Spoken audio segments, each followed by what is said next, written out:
Hey guys, Drifter here. Today I've got a trailer breakdown for you for Call of Duty Advanced Warfare. I don't usually do trailer breakdowns, but this trailer had a ton of stuff going on, from pre-rendered cutscenes to actual in-game engine cutscenes to actual in-game first-person footage of what's going on in the game. So I decided to do a breakdown for you and show you exactly all the different crazy things that are going on with Call of Duty Advanced Warfare, which, yes, that is going to be the title of the game. One of the first things you'll notice right off the bat is that Kevin Spacey is the bad guy in this game. They hired a legit Hollywood actor. Admittedly, Kevin Spacey is trying really hard in this new age media stuff, like his House of Cards deal with Netflix, and less toward the traditional Hollywood movies, but this is a big name actor in Call of Duty, rendered to look exactly like himself and playing an excellent role, so that's really cool. The next thing we have going on is the exoskeletons are prominently featured. They are on the game's box art. They're in just about every single cutscene. If you've seen the movie Elysium, the exoskeletons are very similar to those from the movie Elysium, or maybe something like the Juggernaut Maniac from Call of Duty Ghost.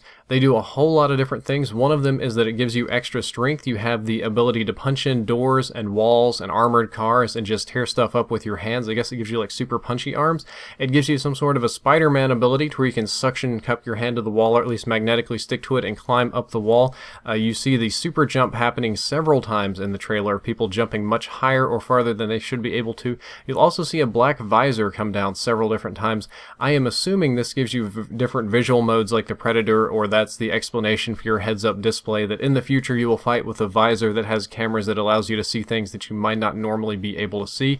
And lastly, it shows a cloaking mechanic, legit Predator-style cloaking, maybe, you know, Call of Duty Ghost-style Predator cloaking. It's pretty crazy, it's pretty neat, but it's in the game. I don't know if you'll be able to use it in multiplayer or not.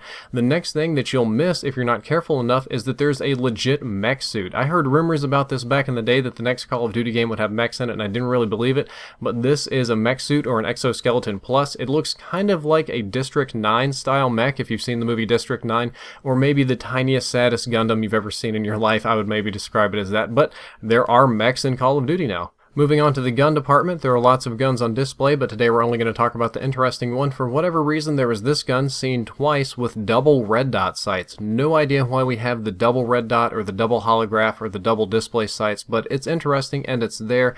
There's also this scanning grenade. You see a player throw a grenade into the air, it scans the entire area and gives the layout, and then when he aims down sights, there's some sort of see-through wall gun. I'm not sure if this works in conjunction with the scanning grenade, or if this sight does it on its own, if this is single player, multiplayer, or what, but there is some sort of gun that allows you to see through walls. As if that wasn't crazy enough, there are now hover bikes in Call of Duty. They are clearly seen being drivable in campaign and in the cutscenes. I doubt these are going to be in multiplayer, but for some reason I'm totally feeling a swamp boat run a la Half-Life 2 style here in the campaign. They're definitely drivable or usable in some fashion and not just in cutscenes.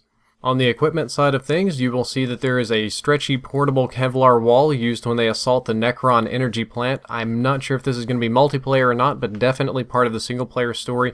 It seems sort of like a Riot Shield Plus, or some sort of deployable or mobile cover of some kind, maybe some sort of stretchy polymer that soaks up bullets.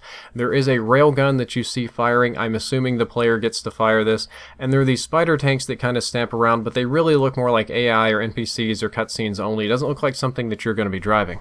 As far as the story goes, it's obviously about private military contractors. The company in question here is named Atlas. They're a private military company, and I would guess that Atlas is owned by Kevin Spacey. He seems to want to kind of take over the world with this company. And in some way, there are also images of symbols maybe from other private military companies on the dirt bikes, or the hover bikes, mind you. I said that wrong. I forgot we're in the future here. You will also see that the city is divided into certain areas with people, I would call them hobos or vagrants, hanging around the restricted access areas. There is a fight somewhere at Sector 2 Biolab data terminal. I don't know what that is. I don't know anything about it, but there's a biolab and a data terminal, and it has apparently been on fire at some point. The Golden Gate Bridge gets entirely destroyed in some sort of epic battle with, you can see it from different angles on the cruise ship. You can see it from the air, on the ground, but that is a big key point. Sledgehammer Games is based in San Francisco, where the Golden Gate Bridge is, or is near, if I'm not mistaken. Don't geography me, okay? I don't geography very well. Other locations, not in the US, you'll see Lagos, Nigeria destroyed and civilians slaughtered, which was kind of funny because recently, or the weekend that this trailer was revealed, there was UGC Niagara going on, which is a competitive Call of Duty event. But since people also don't geography nearly as well as me, I've seen UGC Nigeria all day, every day, and I've just been wondering where in Nigeria they're playing. Apparently, next year, Lagos, Nigeria gets totally destroyed and civilians slaughtered. You do see drones in San Francisco, and you do see a lady deploying drones of some kind. I assume they'll be prominently featured just like Black Ops 2. And that's it for my trailer reveal. Those are all of the interesting things that I've seen, all of the key points, and all the cool stuff that I feel like sharing with you. Anything else would be a waste of time. I hope you enjoyed the video. If you did, don't forget to like, favorite, and subscribe. Drifter out.